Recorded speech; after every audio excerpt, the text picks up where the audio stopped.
Hi guys, a very warm welcome to all of you in Gurmantra Academy. I'm your educator Saranya, and it is a continuation of molecular biology lecture we are going to see today.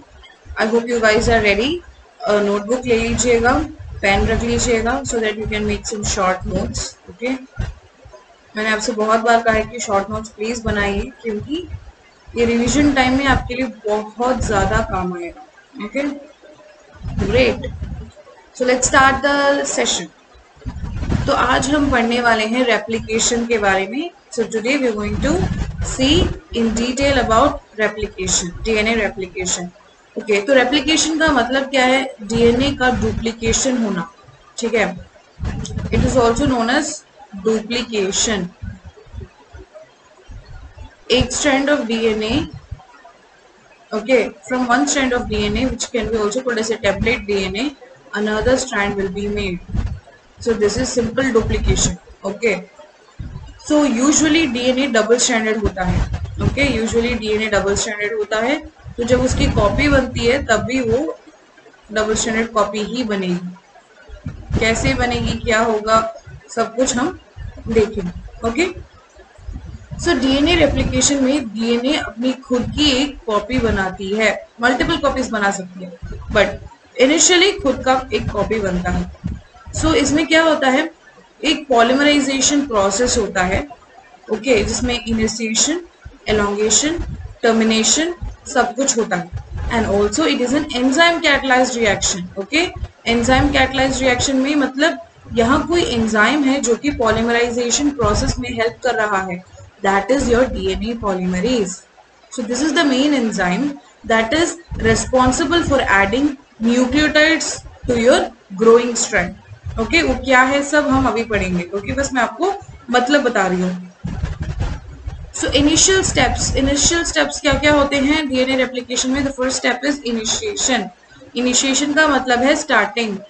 Okay, initiation का मतलब होता है starting, शुरुआत हो रहा है. Okay, so DNA replication demands a high degree of accuracy because even a minute mistake will result in mutation. सही बात है, जब डीएनए की डुप्लीकेशन हो रही है वो एग्जैक्ट कॉपी होना चाहिए. उसमें कुछ गलती हम अफोर्ड नहीं कर पाएंगे क्योंकि उसमें कुछ भी गलत हो वो म्यूटेशंस में चला जाता है. And mutations you all know it always leads to cancer. Organism की सर्वाइवल के लिए डेंजर बन जाता है. ओके, तो रेप्लिकेशन ऐवी नहीं शुरू हो सकता, उसे एक पर्टिकुलर पॉइंट में शुरू होना पड़ेगा हमेशा. It's a conserved region, okay, for starting of replication, and that is called as origin of replication. Okay, that is called as origin of replication. जहां से आपका रेप्लिकेशन प्रोसेस शुरुआत होता है इसे हम ORI रीजन भी कहते हैं. ORI रीजन, ORI साइट ऐसे कहते हैं. ओके, यहीं से रेप्लिकेशन की शुरुआत होती है. Okay, so replication begins with the spotting of the origin followed by unwinding of double stranded DNA. Okay, तो spotting of origin मतलब पहले क्या होता है, ORI साइट को ढूंढा जाता है. एंजाइम्स ORI साइट को ढूंढते हैं इन द डीएनए. ठीक है, जब ORI साइट मिल गया, मतलब मान लो ये है आपका ORI साइट, जब ये मिल गया यहाँ से अनवाइंडिंग ऑफ डीएनए, मतलब ये है wound DNA. Okay, wound to one another. Unwinding ऐसा चला जाता है एक दूसरे से अलग. There will not be bonds between them. Okay, hydrogen bonds नहीं होते. So that is called as unwinding of DNA और अनजिपिंग ऑफ डीएनए. और ये एक बहुत बड़ा एनर्जी प्रोसेस है. ओके, इसमें एनर्जी की जरूरत पड़ती है. ओके, तो क्या होता है, पूरी length, complete length of DNA को एक ही सेकेंड में, एक ही टाइम में, एक ही गो में अनजिप करना बहुत ही मुश्किल काम है. मान लो ये है आपका पूरा डीएनए. मैं सर्कुलर डीएनए की एग्जांपल लेके बता देती हूँ. ओके, ये है आपका पूरा डबल स्टैंडर्ड डीएनए. बस मैं कुछ ऐवी डायग्राम बना रही हूँ. Okay, this is double standard DNA. अगर मान लो ये है ओरिजिन ऑफ रेप्लिकेशन, यहाँ से शुरू होके इस तरह अनवाइंड हो रहा है. अगर एक साथ पूरा का पूरा अनवाइंड हो जाएगा तो उसके लिए बहुत ज्यादा एनर्जी लगेगा. एंड ऑल्सो जहां अनवाइंडिंग हो रही है, मतलब ऐसे, जहां ऐसे अनवाइंडिंग हो रही है, कुछ जगह के बाद रिवाइंडिंग, मतलब कुछ जाते जाते जाते जाते अगेन रिवाइंडिंग भी हो सकता है. Okay, so it's first of all a unfeasible process because energy ज्यादा लगेगी, वापस रिवाइंड हो सकता है, ऐसे बीच में रिवाइंडिंग हो सकती है. ओके, तो हम फुल लेंथ ऑफ डीएनए को in the one go unwind नहीं करेंगे, मतलब हम नहीं करेंगे, नेचर में वैसा नहीं होता. ओके, सो इसीलिए रेप्लिकेशन फोर्क या फिर रेप्लिकेशन बबल बनता है. Okay, what is that? Okay, मैंने आपको बताया ये है डबल स्ट्रैंडेड डीएनए. ठीक है, यहाँ अनवाइंडिंग होना शुरू हो रहा है, मतलब ऐसे ओपन हो, मतलब ऐसे ओपन होगा. ओके, ऐसे ओपन होगा, बहुत बड़ा ओपनिंग होगा, then again there will be rewinding. मतलब ये रिवाइंडिंग तो ऑलरेडी एग्जिस्टिंग था, इसको हम डिस्टर्ब नहीं करेंगे. आप इस रीजन को देखिए, this is called as a replication fork और ए रेप्लिकेशन बबल. इस रीजन में ओपनिंग हो रहा है. ओके, इस रीजन में ओपनिंग हो रहा है and it is caused by catalysis of polymerase enzyme, जो कि opening of the DNA strand के लिए हेल्प करते हैं. This is called as replication fork. Okay, unzipping of DNA in a short region, थोड़ा थोड़ा करके ओपनिंग करता चलता है, एक साथ नहीं ओपनिंग होता है, little bye little. Second step is elongation. अभी तक हमने देखा इनिशिएशन में ऑरिजिन ऑफ रेप्लिकेशन जरूरी है स्टार्टिंग प्रोसेस के लिए, एंड एट स्टेज पूरा क्रोमोसोमल डीएनए अनवाइंड नहीं होता, थोड़ा थोड़ा ओपनिंग होता है, फिर वहां रेप्लिकेशन होता है, देन आगे नेक्स्ट डीएनए थोड़ा ओपनिंग होता है, and that is called as replication fork. DNA unwind हो रहा है. जैसे कि स्ट्रैंड सेपरेट हो रहे हैं, मतलब जैसे कि एक दूसरे से स्ट्रैंड सेपरेट हो रहे हैं, वहां पॉलीमरेज एंजाइम आके बैठ जाएगा. क्योंकि पॉलीमरेज एंजाइम आ जाएगा, वो कॉम्प्लीमेंट्री स्ट्रैंड सिंथेसिस करना शुरू कर देगा. मतलब क्या है? मतलब ये है आपका डीएनए, डबल स्ट्रैंडेड डीएनए. यहाँ ओपनिंग हो रहा है, तो रेप्लिकेशन मतलब डीएनए पॉलीमरेज एंजाइम ऐसे आके बैठ जाएगा एंड न्यू स्ट्रैंड सिंथेसिस. इसको टेम्पलेट डीएनए कहेंगे. This is a template DNA, this is a template DNA. इसको टेम्पलेट डीएनए रख के strands will be synthesized, strands will be synthesized. Okay, complementary strand की सिंथेसिस होना शुरू हो जाता है. So this T is the parental strand that will act like a template. Template मतलब उसको देख के the daughter strand will be made. तो वो क्या होता है टेम्पलेट में? मान लो ये है A G G C T T A G, तो ये है daughter strand. Daughter strand is always complementary. Okay, complementary का मतलब यहाँ A है तो फिर यहाँ T होगा, G है तो C होगा, अगेन G है तो C होगा, T है तो फिर A होगा, A होगा, T होगा, C. So this is the complementary strand. Daughter strand complementary strand होता है. Okay, and always DNA polymerization takes place from 5' to 3' direction. Important MCQ question. DNA में हम जब देखते हैं, मान लो ये है आपका डीएनए, इसमें एक 5' एंड होता है और 3' एंड होता है. कॉम्प्लीमेंट्री स्ट्रैंड हमेशा उसका ऑपोजिट होता है. ओके, हमेशा आप देखेंगे तो DNA replication will be from 5' to 3' direction for one strand, और दूसरी स्ट्रैंड के लिए भी 5' to 3' डायरेक्शन ही होगा. Okay, 5' to 3', 5' to 3'. Important MCQ question. DNA replication always takes place from 5' to 3' direction. Okay, strand opposite direction में हो सकता है. Okay, strand opposite direction में हो सकता है. Okay, जब दोनों स्ट्रैंड एक ही साथ खुलते हैं, okay, एक साथ खुल जाते हैं, एक में मतलब for one the replication मतलब the replication will be from the 5' to 3' direction. For the other it will be from 3' to 5' direction. आप पूछ सकते हैं कि मैंने अभी तो बताया था कि 5' to 3' डायरेक्शन होगा, बट यहाँ कंटिन्यूअसली नहीं होगा. मान लो ये है आपका लैगिंग स्ट्रैंड, ये है लैगिंग स्ट्रैंड. ओके, ये है लैगिंग स्ट्रैंड, तो यहाँ कंटिन्यूअसली नहीं होगा, ऐसे छोटे छोटे फ्रैगमेंट्स बनेंगे. यहाँ भी 5' to 3' ही होगा, ऐसे 5' to 3', 5' to 3', बट कंटिन्यूअसली जैसे कि यहाँ कंटिन्यूअसली ऐड होता है वहां नहीं होगा, यहाँ ऑपोजिट डायरेक्शन में होगा, इसलिए छोटा छोटा 5' to 3', 5' to 3', 5' to 3' बनेगा स्ट्रैंड्स, फिर बीच में जो भी गैप्स है उसको फिल कर दिया जाएगा.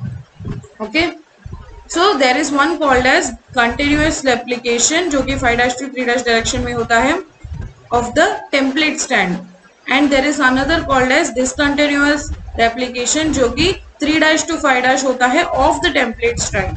ओके, ऐसा ही होता है.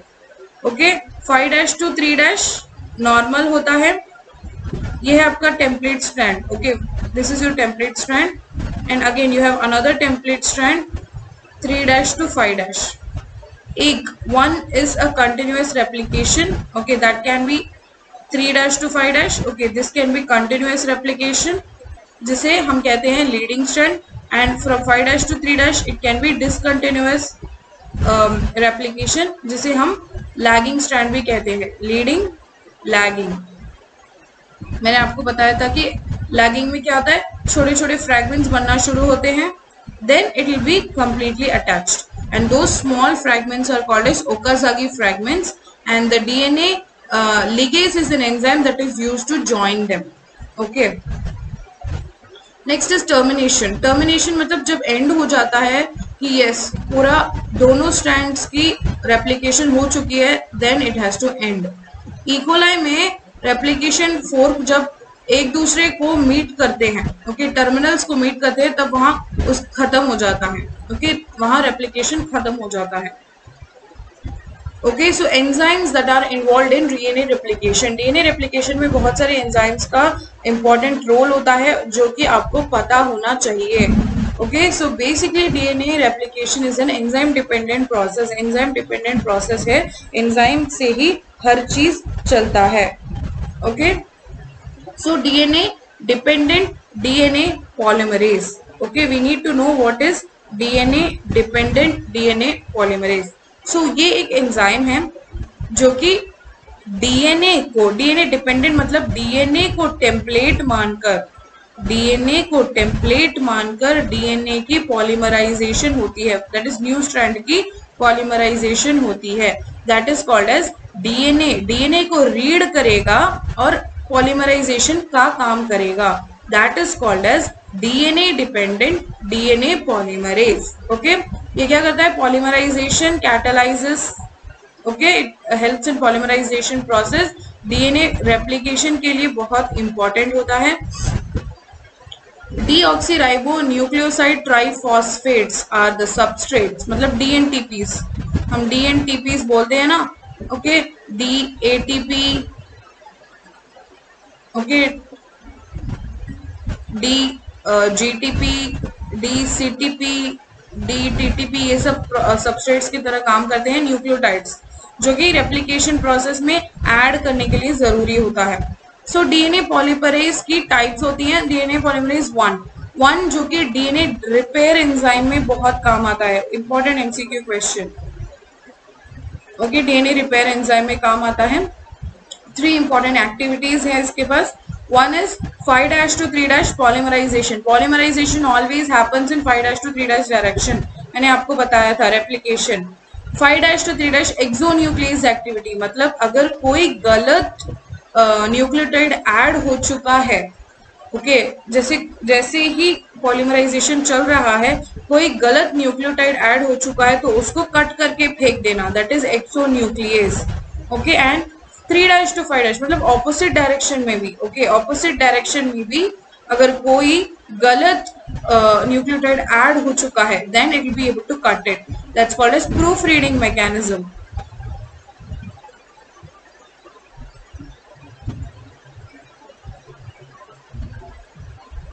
ओके, गलत न्यूक्लियोटाइड ऐड हुआ है, then it will be able to remove it in both the direction.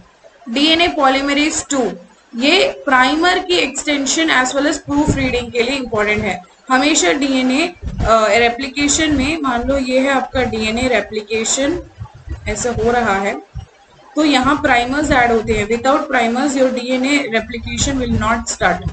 Okay, DNA primers add हो चुके हैं, डीएनए पॉलीमरेज आके बाइंड करेगा, यहाँ ए टी सी जी ऐसे बहुत सारे न्यूक्लियोटाइड्स होते हैं। इसकी कॉम्प्लीमेंट्री न्यूक्लियोटाइड को यहाँ बुलाया जाता है। ओके, कॉम्प्लीमेंट्री न्यूक्लियोटाइड को बुलाया जाता है। कैसे? प्राइमर को रीड करके, प्राइमर से शुरू होता है, टेम्पलेट को रीड करेगा और एक एक न्यूक्लियोटाइड्स को यहाँ ऐड करते जाएगा। Okay, so that is what is the function of DNA polymerase 2 and also proof reading. अगर कोई गलत न्यूक्लियोटाइड ऐड हो गया है then that will be removed. Okay, DNA polymerase 3 it is responsible for in vivo DNA replication. ये भी DNA replication के लिए ही यूज होता है। हेलिकेस, हेलिकेस क्या करता है? डीएनए की अनवाइंडिंग की बात कर रहे थे ना हम, रेप्लिकेशन फोर्क बन रहा था, एक बबल जैसा बन रहा था, जैसे कि ऐसे एक रेप्लिकेशन बबल बन रहा है और इस बबल के बीच में रेप्लिकेशन होता है। ओके, सो ऐसे जब ओपनिंग हो रहा है ना, यहाँ ओपनिंग, ये डीएनए की ओपनिंग, ऐसे ऐसे ओपनिंग हो रही है ना, this is called as replication fork and this is also opened with the help of the enzyme helicase। helicase क्या करता है? यहाँ यूजुअली क्या होता है, दो स्ट्रैंड्स के बीच में न्यूक्लियोटाइड्स होते हैं, उनके बीच में हाइड्रोजन बॉन्ड्स होता है। जब हाइड्रोजन बॉन्ड्स को ब्रेक किया जाता है वो खुल जाते हैं। So helicase will break the hydrogen bonds between the nucleotides and unwind the DNA. Ligase enzyme क्या करता है? मैंने आपको बताया था कि लैगिंग स्ट्रैंड में ऑपोजिट डायरेक्शन में बनता है, तो ऐसे छोटे छोटे फ्रैगमेंट्स बनते हैं, उसके बाद उसके बीच वाले डीएनए को अटैच किया जाता है। सो इस अटैचमेंट प्रोसेस में काम आता है लिगेज। प्राइमेज, प्राइमेज एंजाइम है जो कि प्राइमर को सिंथेसाइज करता है। मैंने आपको ऑलरेडी बताया था कि डीएनए की replication does not start if there is no primer, तो पहले एक प्राइमर ऐड किया जाता है। प्राइमर कहाँ से बनता है? प्राइमेज से बनता है, जो कि एक छोटा सा रीजन होता है। It will be like some 10 to 15 nucleotides length, oligonucleotides length होता है, जो कि यहाँ जाके अटैच हो जाता है। क्यों यहाँ जाके अटैच होता है? क्योंकि प्राइमेज क्या करता है, ये जो डीएनए है ना, डीएनए टेम्पलेट डीएनए के एक छोटी सी फ्रैगमेंट की कॉम्प्लीमेंट्री स्ट्रैंड बनाता है और ये कॉम्प्लीमेंट्री स्ट्रैंड हमेशा इसके साथ ही जाके अटैच होगा। Now, when the primer is attached to the template DNA, your DNA polymerase enzyme will come and bind and it will recruit the nucleotides one by one and the strand will grow. Okay, so this is the function of primase. Endonucleases, endonucleases enzymes होते हैं जो कि मान लो ये है double stranded DNA, अगर बीच में cut मारना हो ऐसे, then endonucleases are used. अगर साइड में वन बाय वन कट मारना हो then you use exonucleases.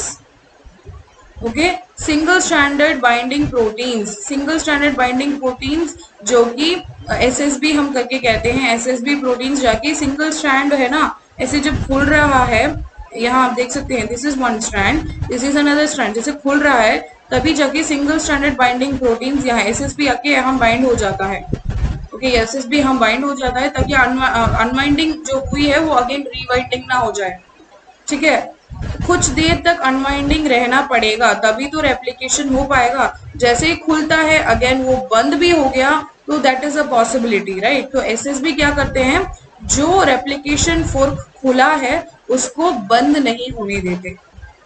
Okay, I hope आप लोगों को एंजाइम सब समझ में आया होगा। ओके, मैं इस पिक्चर में बहुत सारे एंजाइम्स हैं, मैं आपको बता देती हूँ। ओके, हमने पहले देखा था डीएनए पॉलीमरेज 1 जो कि पॉलीमराइजेशन में काम करता है। पॉलीमराइजेशन मतलब it will be helpful in reading the template strand and adding the new nucleotides for the daughter strand. Okay, DNA polymerase इसमें काम करता है। प्लस ये क्या करता है, proof reading mechanism, exonuclease activity from 5' to 3' 3' to 5' दोनों रखता है।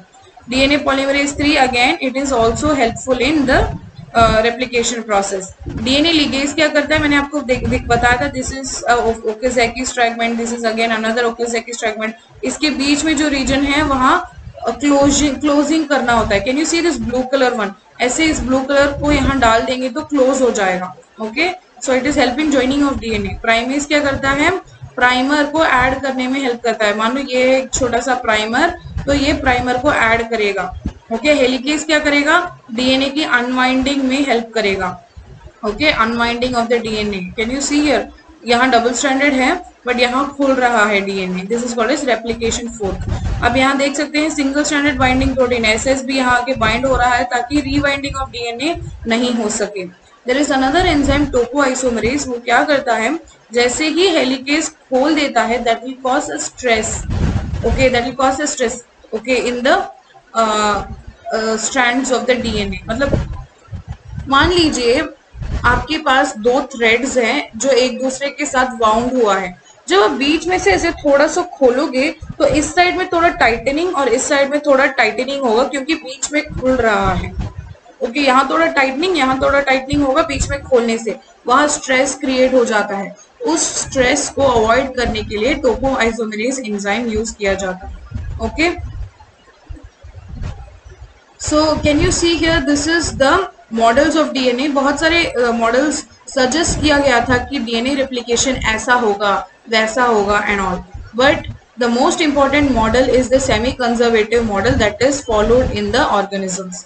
तो पहले हम वन बाय वन सब कुछ देखेंगे। कंजर्वेटिव मॉडल में क्या होता है, मान लो ये है आपका डीएनए, जब ये खुल रहा है you will get one strand like this, okay, one strand like this conservative DNA, another strand आपको इस तरह मिलेगा।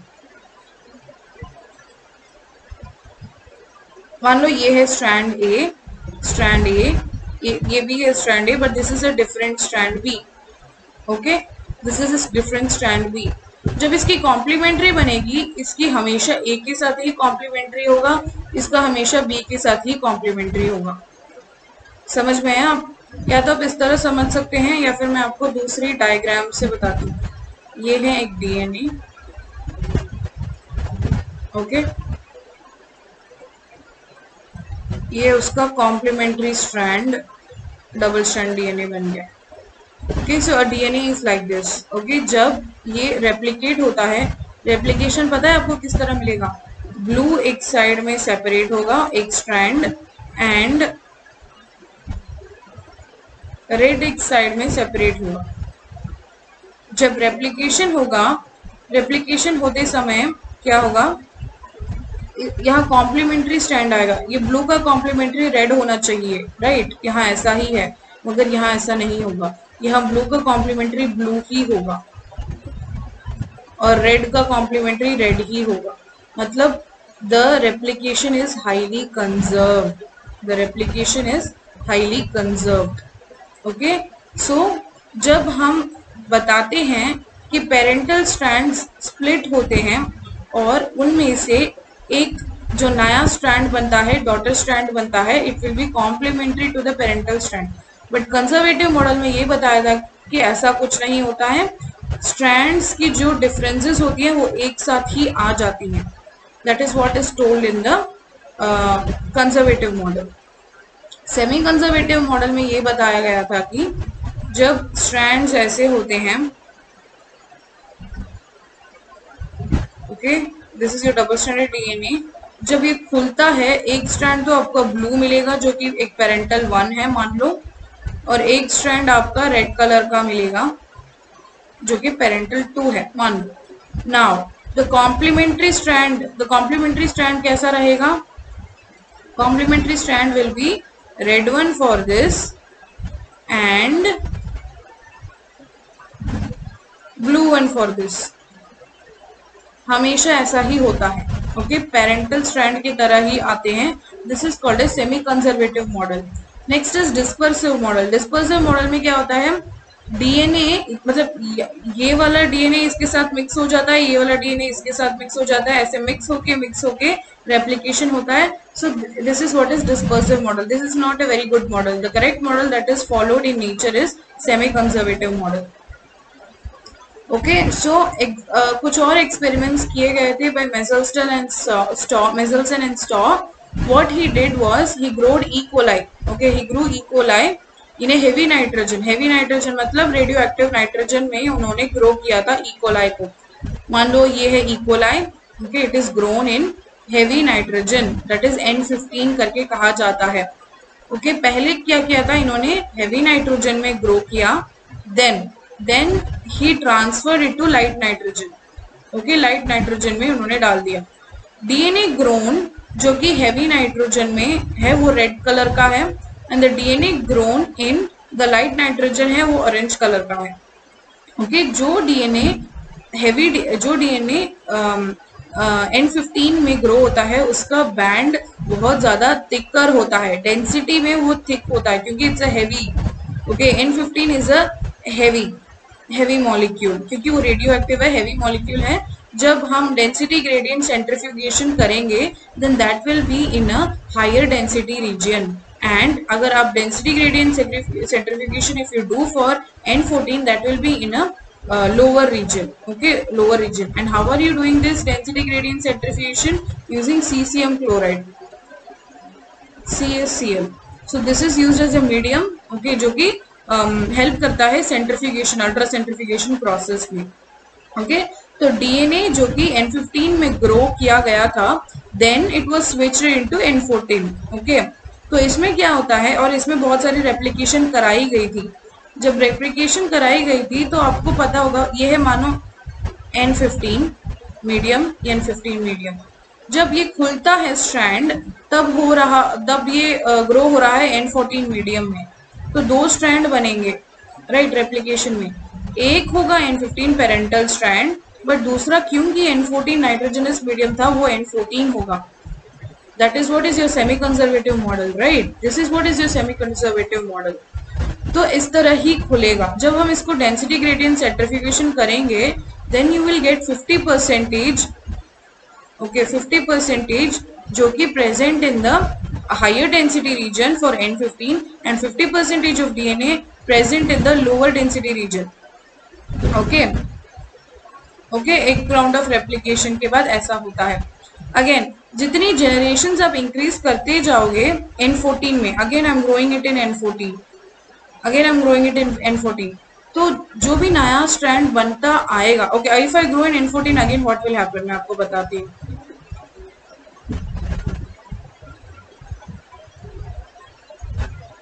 ओके, ये है एक स्ट्रैंड ऑफ डीएनए, ये दूसरा स्ट्रैंड ऑफ डीएनए, मैं इसको यहाँ खोल के बताती हूँ। सो N15 एक है, खुल रहा है, N14 एक है, अगेन N15 एक है, अगेन N14 एक है। अभी इसकी जो कॉम्प्लीमेंट्री स्ट्रैंड्स बनेगी वो क्या क्या होगा, क्योंकि ये N14 मीडियम में है, it will B N14, N14, N14, N14। तो आप यहाँ देख सकते हैं मोर देन 50%, मतलब यहाँ 50% है। This is one, this is one, this is the second group, this is the second group. अब इसके हिसाब से ये क्या होगा, the sedimentation will take place. Okay, इसके हिसाब से सेडिमेंटेशन होना शुरू होगा। Okay, so after one round of cell division DNA sediments halfway between N15 and N14। मतलब जब this is present, मतलब मान लो N15 का डेंसिटी ग्रेडियंट यहाँ है, N14 का डेंसिटी ग्रेडियंट यहाँ है। जब फर्स्ट राउंड ऑफ रेप्लिकेशन था तब can you see both of this was there, so that will be sedimenting somewhere in between, बीच में सेडिमेंट होगा। सेकेंड राउंड ऑफ रेप्लिकेशन में यू कैन सी हियर दो स्ट्रैंड्स एक जैसे हैं, these two are alike and these two are alike.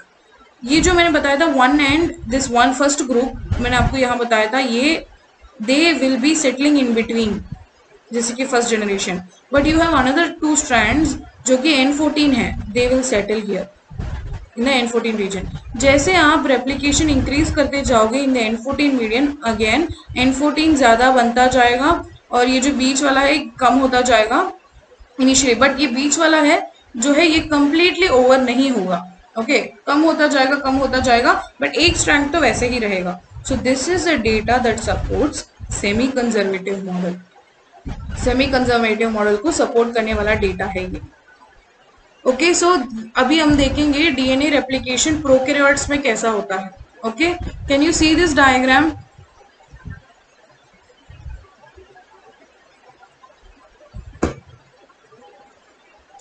So can you see this diagram, DNA replication in prokaryotes? So a replication fork will be formed, and how is it that forming? Helicase is opening a double-stranded DNA. Okay, first step in DNA replication, origin of replication site को recognize करना। Helicase will do that, don't worry. Second, helicase will also unzip the DNA. Unzip the DNA. Okay, unzip कर देगा. Replication fork formation.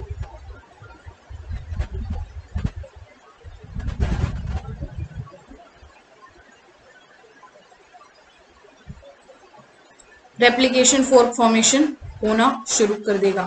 Topoisomerase क्या करेगा? DNA की जो भी stress है उसको रिमूव कर देगा. सुपर कॉइलिंग, मैंने आपको बताया था कि मेरे पास 2 थ्रेड है. इमेजिन कीजिए 2 थ्रेड है. ओके, वो मैंने अच्छी टाइट तरीके से उसको बंद करके रखा है. बीच में से अगर मैं थोड़ा सा गैप करके इसे ऊपर खोल दूं तो इस एरिया और इस एरिया में जो थ्रेड है वो टाइट हो जाएगा. And that is called as super coiling. क्योंकि ज्यादा कॉइलिंग होना शुरू हो जाएगा. That will cause the stress to the DNA. Topoisomerase will release that stress. Okay, जैसे ही रेप्लिकेशन फोर्क खुल रहा है, can you see here SSB is coming and binding, ताकि अनवाइंडिंग जो हुआ था वो अगेन रिवाइंड ना हो जाए. ओके, अनवाइंड जो हुआ था अगेन रिवाइंड ना हो जाए, इसलिए एसएसबी प्रोटीन्स आके बाइंड हो जाते हैं. नेक्स्ट, प्राइमेस जो है वो प्राइमर को सिंथेसाइज करेगा. आरएनए प्राइमर को सिंथेसाइज करेगा and that will come and bind. That will be coming and binding in this like this. RNA primer ऐसे आके बाइंड करेगा. ओके, ऐसे आके बाइंड करेगा RNA primer. Okay, here also it will come and bind RNA primer. Okay, and after that DNA polymerase will come and bind to the RNA primer as well as the template DNA, and it will start synthesizing your strands.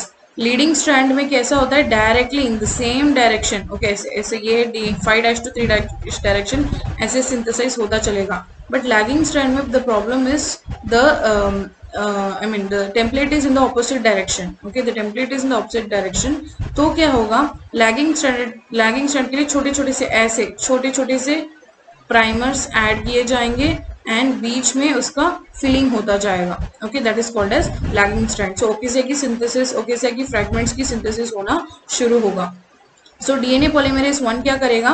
Primer को, RNA primer है उसको replace करके DNA बनाना शुरू कर देगा. DNA ligase क्या करेगा? That will seal all the gaps between the Okazaki fragments and your DNA molecule will become complete. Okay, मैंने थर्ड स्टेप आपको यहाँ बताया था, रेप्लिकेशन फोर्क फॉर्मेशन होगा. Fourth step RNA primer binding. Fifth step DNA polymerase binding. Sixth step, okay, reading that is polymerization of leading strand and lagging strand.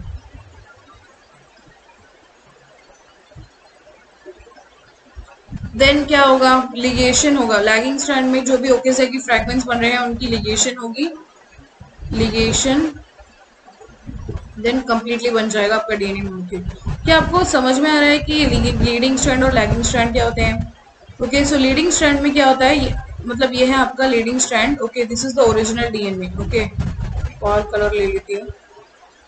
Okay, this is your original DNA. तो leading strand में एक छोटा सा fragment आएगा, that is your RNA primer. Then your polymerase will bind directly. Okay, directly आके synthesis शुरू होना शुरू हो जाएगा in one direction itself.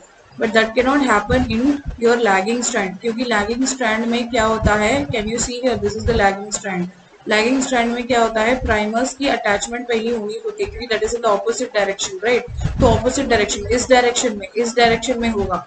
Okay, कैसे? यहाँ मतलब यहाँ एक छोटा सा प्राइमर अटैच होगा, अगेन रेप्लिकेशन होगा. छोटा सा प्राइमर अटैच होगा, रेप्लिकेशन होगा. छोटा सा प्राइमर अटैच होगा, रेप्लिकेशन होगा. छोटा सा प्राइमर अटैच होगा, रेप्लिकेशन होगा. छोटा सा प्राइमर अटैच होगा, रेप्लिकेशन होगा. Then this gap will be sealed by the ligase and your lagging strand will also be synthesized. थोड़ा लेट सिंथेसाइज होता है. ओकेज़ागी फ्रैगमेंट्स आके हेल्प करते हैं इस स्ट्रैंड की सिंथेसिस के लिए. बस that is all you have to remember. ज्यादा कुछ रिमेंबर करने की जरूरत नहीं, बहुत ज्यादा लोड मत लीजिए, ठीक है? So DNA replication in prokaryotes, so 2 strands of DNA will unwind, replication fork formation will be there, SSB proteins will come and bind so that rewinding na ho paye, topoisomerase will relieve the stress of supercoiling of DNA, RNA primers आके bind कर लेता है, okay, to the complementary strand, DNA polymerase आएगा, RNA primers के साथ bind होगा, एक एक न्यूक्लियोटाइड्स को ऐड करना शुरू कर देगा, लीडिंग स्ट्रैंड लैगिंग स्ट्रैंड की सिंथेसिस होगी, फाइनली जो भी गैप्स इन बिटवीन में है वो लिगेज आके सील कर देगा. सो this is the complete process of DNA replication in prokaryotes. You can actually use this particular 8 points. DNA replication in prokaryotes, पक्का 8 पॉइंट्स आपको याद रखना है, ओनली 8 पॉइंट्स. सो इसको मैं रिवीजन बॉक्स बना देती हूँ. This can be use as a revision box. अब जब रिवीजन करते हैं एक बार इसको गो थ्रू कर लीजिएगा, that is more than enough. Okay, so usually prokaryotic और या फिर यूकैरियोटिक रेप्लिकेशन बहुत सिमिलर होते हैं, ज्यादा कुछ उतना चेंज नहीं होता, बट या प्रोटीन्स में कुछ चेंजेस आते हैं. So, as we all know that the steps of duplication of DNA is almost similar through all the organism. That includes कि prokaryote भी है, eukaryote भी हो, almost similar ही होगा. तो enzyme जो कि use होता है for the unwinding of DNA, that is called as DNA helicase. Further enzyme named polymerases जो कि DNA की polymerization में help करता है, ये common है. Similarly, both these organisms also form the semi-conservative replication. मैंने आपको बताया था half and half rule. Semi-conservative replication यहाँ भी काम होता है, okay? यूकैरियोट्स में भी and प्रोकैरियोट्स में भी, okay? Leading strand, lagging strand वो भी सेम ही इसी तरह बनता है. लैगिंग स्ट्रैंड ओकाज़ाकी फ्रैगमेंट से ही बनता है. स्मॉल प्राइमर्स भी यूज होते हैं. ये सारा का सारा structure between the prokaryotes and eukaryotes is same, but differences कहाँ आता है? डिफरेंसेस डेफिनेटली आता है. यूकैरियोट्स में देखोगे तो रेप्लिकेशन कहाँ होता है? न्यूक्लियस में होता है. Very important MCQ question. Prokaryotes में साइटोप्लाज्म में होता है. ओके, यूकैरियोट्स में there are multiple points of origin of replication. Okay, क्योंकि जीनोम सबसे बड़ा है तो मल्टीपल जगह में एक ही टाइम रेप्लिकेशन हो सकता है, बट ऐसा नहीं होता प्रोकैरियोट्स में. एक ही जगह में ऑरिजिन ऑफ रेप्लिकेशन होगा, वहां शुरू होगा और वो खत्म हो जाएगा, बिकॉज मोस्टली वो सर्कुलर होता है. Okay, so each origin of replication is made up of 150 nucleotides यहाँ, but for the prokaryotes it will be 100 to 200 nucleotides. Several replication forks will be made. क्योंकि बहुत सारे origin of replication होते हैं एक ही टाइम में. लाइक मान लो ये है आपका डीएनए, एक origin मतलब replication fork. अगेन डीएनए की वाइंडिंग हो रही है. Again another replication fork. Again DNA is unwinding, winding. Again another replication fork. एक ही टाइम में बहुत सारे replication forks बन सकते हैं and they can be made it. Okay, replicons जैसे कि replication forks होते हैं क्रोमोसोम में, वो प्रोकैरियोटिक के लिए सिर्फ एक ही होता है. यूकैरियोट्स के लिए इतने ज्यादा होते हैं, that is why it is able to make many replication forks at the same time. Okay, the process is carried out by DNA polymerase 1 and 3. The process is carried out by DNA polymerase alpha, delta and epsilon. Same है, बस नाम उनका अलग है. Okay, enzyme same है, बस नाम उनका थोड़ा अलग है. डीएनए गायरेज यहाँ जरूरी है. टोपोआइसोमरेज जो कि स्ट्रेस को रिलीव करेगा, यहाँ जरूरी नहीं है स्ट्रेस, क्योंकि बहुत सारे मल्टीपल रेप्लिकेशन फोर्क बन रहे हैं तो वहाँ स्ट्रेस नहीं बढ़ेगा. तो ओकाज़ाकी फ्रैगमेंट्स जो कि बनते हैं वो 1000 to 2000 इन लेंथ होते हैं, but in eukaryotes it will be like 100 to 200 nucleotides in length. ये बहुत ही रैपिड प्रोसेस है, थोड़ा सा स्लो प्रोसेस है.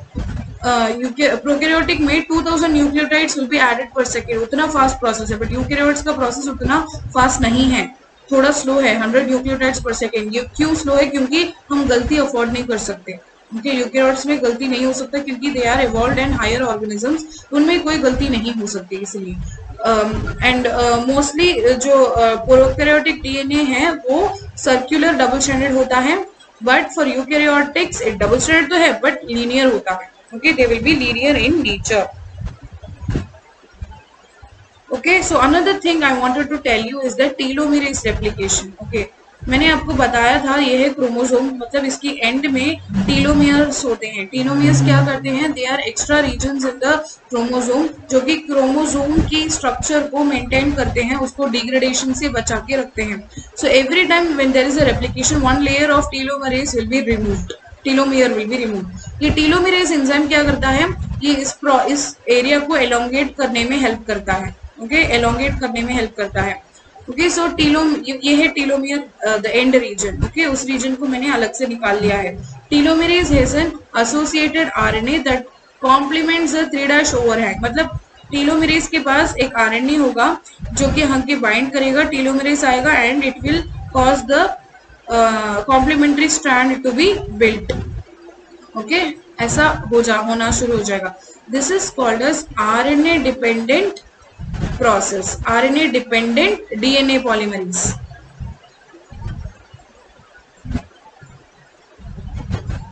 क्यों? क्योंकि आरएनए को हम लेते हैं as a template. Okay, RNA को हम लेते हैं एज अ टेम्पलेट यहाँ, एंड डीएनए की पॉलीमराइजेशन होती है। That is why it is called as RNA dependent DNA polymerase. Okay, so टीलोमेरेज shifts and processes is repeated. मतलब ये पूरा स्ट्रैंड कंप्लीट होना शुरू हो जाएगा। प्राइमेज डीएनए पॉलीमरेज इन सबको स्टेबलाइज कर देगा एंड निकाल देगा। सो यहाँ जो रीजन एक्स्ट्रा बनना था वो बन जाएगा, and it will protect this chromosome from damage, ageing से बचाता है। Okay, so this is your homework question, guys. Very simple question. I bought it for you. Which of these is not in the prokaryotic cell? Prokaryotic cell में इनमें से क्या नहीं होता? Of course, the correct answer is nucleus. Nucleus नहीं होता prokaryotic cell में. Genetic material will be present in the cytoplasm, and that is called as nucleoid. Okay. I hope you guys would have enjoyed the class today about the DNA replication. DNA replication is very similar in both eukaryotes and prokaryotes. Only little bit difference is there, जो कि हमने देख भी लिया है. I hope you guys would have enjoyed the class. Okay, like, share and subscribe to our YouTube channel गुरुमंत्र शिक्षा का friend. अब हमारे टेलीग्राम चैनल ऑलरेडी ज्वाइन कर चुके होंगे, वहाँ बहुत सारे डिस्कशंस कीजिएगा, and you can check out our Facebook page. कोई भी क्वेरीज हो तो आप हमें कॉन्टैक्ट कर सकते हैं। Thank you so much guys and have a nice day. I wish you all the luck.